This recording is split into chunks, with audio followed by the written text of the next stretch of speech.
Kitete bese kuloza. Zemba nabye. Ndoro kuna kasimu ngeri anzibiddeko. Mbagamba abantu bali abaliwo. Zemba akalubalira na polisi yakamala okulabula kati.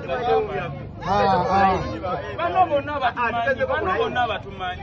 Tugezeho okulayira. Wate tuzanya mu buzanya. Tesigenzeho okulayira. Apana. Kitete ayapata Kitete.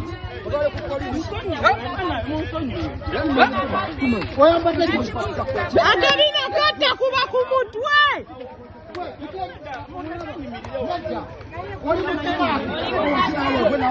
Ali mukazi. Obalaba apande. Apande obalaba.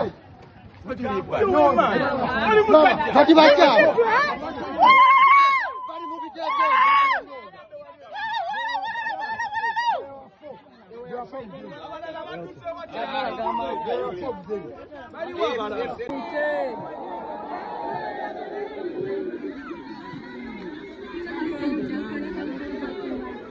Manya gange nze Nakyeyune Florence namanya Mukyala Lubega nebaza Katonda kubanga ntuusiza leero ku kitiibwa eky'obukulu bw'abakyala.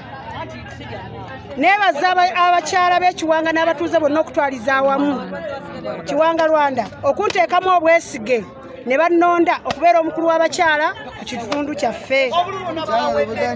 Mukyala Lubega ndi mukyala omufumbo era nga mpezezza emyaka 26 mu bufumbo.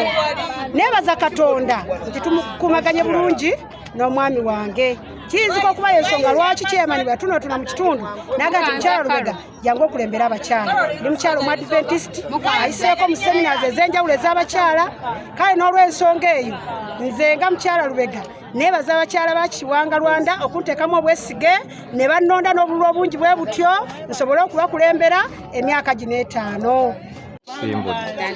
N'amanyago amanya gange nze Mukyala Tezigatwa Justine nebaza abalonzi baffe bonna abavudde bule nebweya mwenna mbeebaza okutubeererawo nambeebaza abatubeereddewo wonna gye tutambulidde nga tunoonya obululu yonna gye tuyise Mukama mbeebaza bwebaza Mukama abeere nammwe.